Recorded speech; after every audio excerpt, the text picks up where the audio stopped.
Studies have identified that hyperactivity, toileting behavior, aggression, destructive chewing, fearfulness, and barking all increase the risk of relinquishment or returning the dog to the shelters. I think this clearly shows why we as vets have to take behavioral problem prevention as serious as advising on diet and vaccination protocols. We have something called ethology. Ethology is the science of animal behavior. Now, if you study this science carefully, you can identify the source of unwanted behaviors that the owners often seek help for. For example, fear and anxiety are normal behaviors. These are normal responses to threats and perceived threats. Aggression signals can be used to evade physical or social conflicts or protect a particular resource or a person. Each of these normal behaviors has the potential to be exaggerated or misinterpreted to the point where it actually becomes problematic for the owner or the dog or both. It is important to know that dogs require stimulation continuously. They need behavioral reinforcement and training throughout life. So make sure if you put some efforts in training your dog in his early days, you have to do the same throughout his life. I will give you some advices on this issue, and remember that each dog is an individual, and it is important to remember that although generalization for advice can be helpful, ultimately the advice may need to be tailored to your needs. Meeting basic nutritional needs. If you're going on long walks or long car journeys, make sure to bring some water with you so your little friend can drink whenever he wants. When water is withdrawn for any reason, the dog's motivation to drink from the unpleasant resources, for example like a toilet or hyperactivity, attempts by the dog to find its own sort of water, resulting in destructive behaviors or escape attempts. And it is obvious that if this happens for a long time, it can lead to different medical complications as well. Adult dogs vary in terms of their nutritional requirements, depending on breed, activity levels, health, and reproductive status. Commercially produced dog food may ensure the appropriate nutritive content of the canine diet.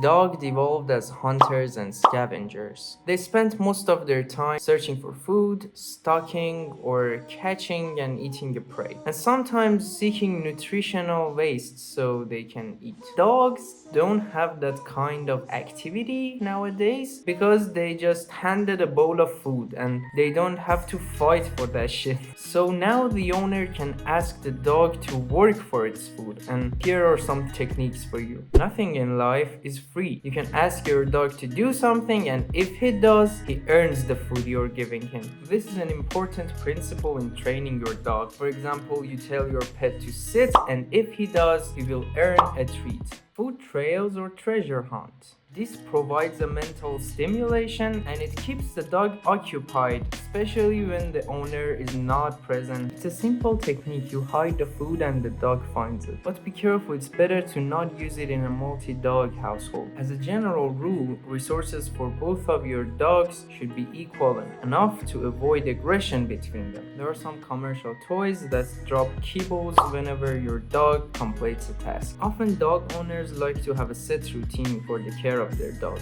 Having a routine for meal times has advantages and disadvantages. This way, the dog will expect its meal and avoid the stress associated with sourcing food for itself, but can experience a fearful response to any changes in that routine.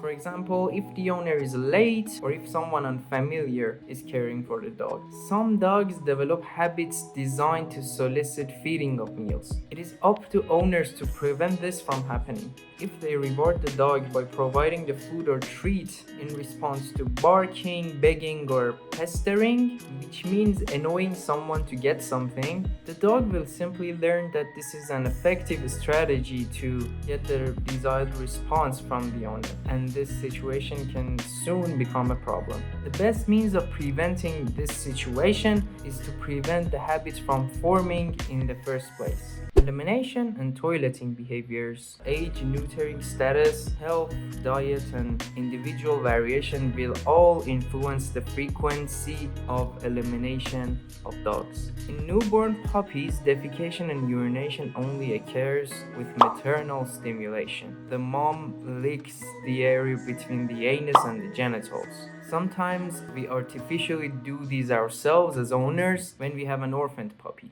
This behavior of defecation and urination becomes voluntary in about 14 to 21 days after they are born, and we call this period the transitional period. It is important that puppies are directed to appropriate substances for elimination purposes as young as it is possible for them. For example, most owners don't like to have an adult dog which pees on newspaper. It is vital for the owners to have access to an area where they can take their puppy to eliminate after elimination triggers. For example, when waking up after rest, feeding, and play. Ignoring the mishaps but rewarding the puppy with praise for eliminating in the right place will soon teach the dog how to achieve desirable response from its owner. Owners often think that their dog will stay toilet trained throughout his life, which is wrong. Episodes of illness, stress, or the natural aging process can result in loss of toilet training or lead to problems. Resting areas and shelter. You must consider providing a secure environment for your dog. Dogs should have an easily identifiable bed or lying area to which they can retire when they need to rest or be left uninterrupted. This becomes particularly important when the dog wants to seek refuge during stressful situations, such as if they experience a fearful response to fireworks or in an attempt to escape. At the end of the day, consistency is the key. If the owner allow their puppy to sleep on the bed or sofa, it will soon consider this to be an accepted routine. If the owner changes his mind when the puppy is about 6 months old or when it can no longer be described as lightweight, they may have difficulty changing the rules for them. So the owners must be encouraged to think ahead. They must also consider any lifestyle changes in the future which may influence their dog. For example, if they currently live alone with their dog, would any future partner tolerate their current sleeping arrangements?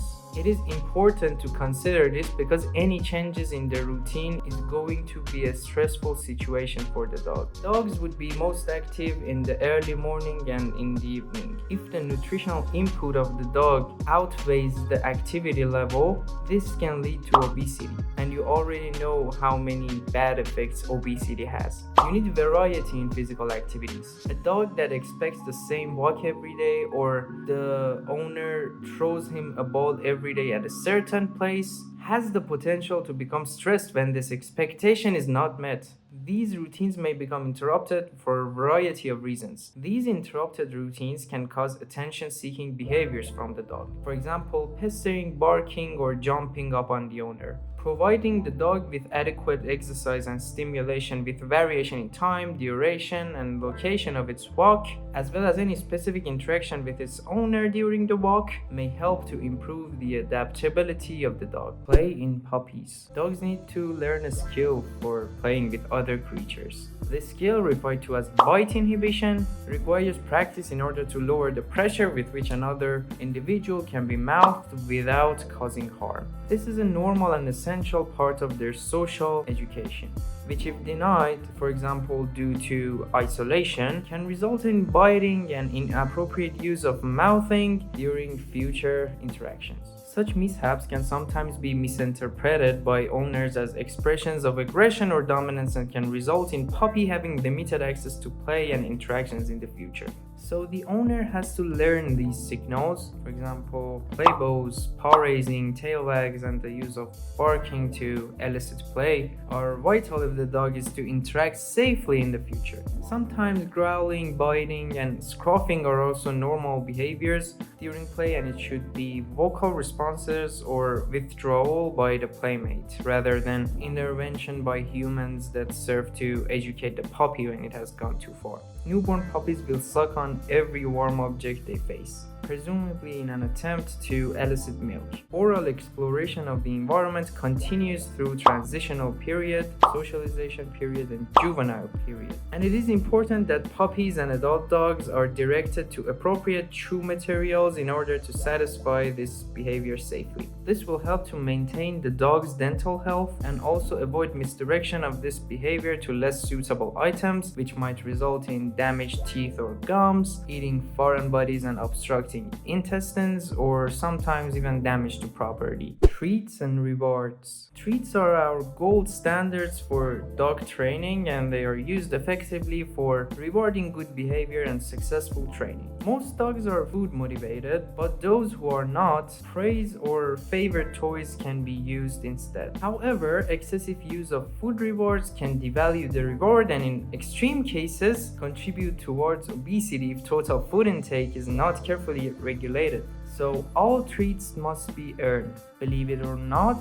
dogs show a preference for the human if they are given the choice of another dog. Yes, people actually think that owning more than one dog is less work in companionship because they stimulate each other. But dog-to-dog stimulation may not be a sufficient substitute to replace lack of interaction with human household members. So this is one important thing to consider when you're going to adopt a second dog for your household. Independence from owner. Dogs may spend a substantial time of their day without any direct interaction with the human they are living with. Examples include the dog lying under the desk while the owner is working or just watching TV. It is important that puppies learn some independence so that proximity to their owner does not always equate with attention. They should be encouraged to explore and work for the treat themselves. With the treasure hunting technique I talked about, simply teaching a dog or a puppy how to settle and relax in its own space is also a useful strategy for encouraging independence and calm behavior.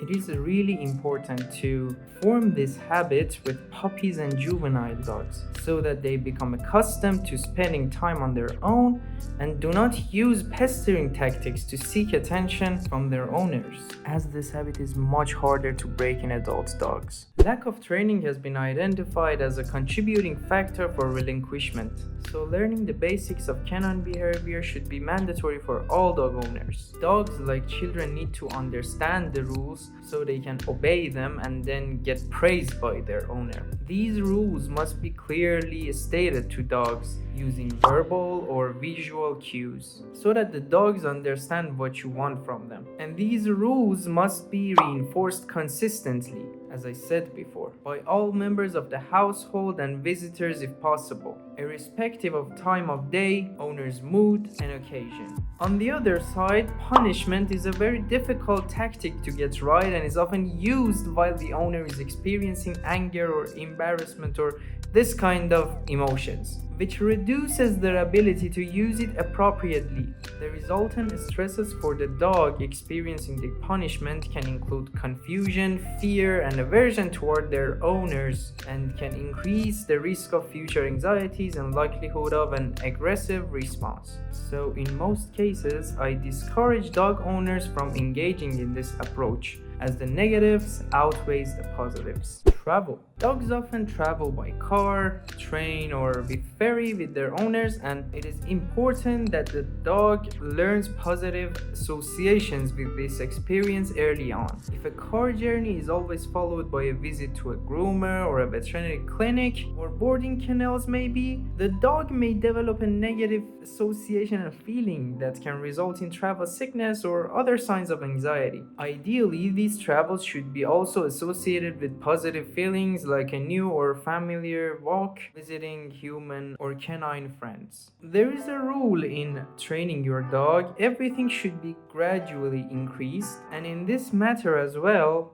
journeys should be kept short initially, and owners must ensure that the dog's accommodation is safe and comfortable. Desensitizing puppies and young dogs to going for walks with other people, short stays in boarding kennels or with friends can help to minimize these future problems. This activity should be introduced during puppyhood and may constitute part of grooming or petting activities of your pet. And I really want to suggest this one to you. Frequent visits to vet clinics should be encouraged early on, not necessarily associated with a clinical appointment. When you go there to collect food, to weigh your pet, or to just visit staff and getting a reward for your dog, This way, the dog becomes familiar with the practice, with the smell, with the noise, with the people, and this will surely help to reduce the stress associated with the future visits when the dog is unwell or injured and receiving treatment there. In summary, focus on training and treating positive behaviors of your dog. This way, you can prevent a lot of the problems mentioned above. Thank you for being a responsible owner and watching this video. This is Nima, and I'm really happy if this video helped you at all. If you like this video, don't hesitate to share it with your friends of yours, as it can help me with my content creation. And have a nice day. Bye bye.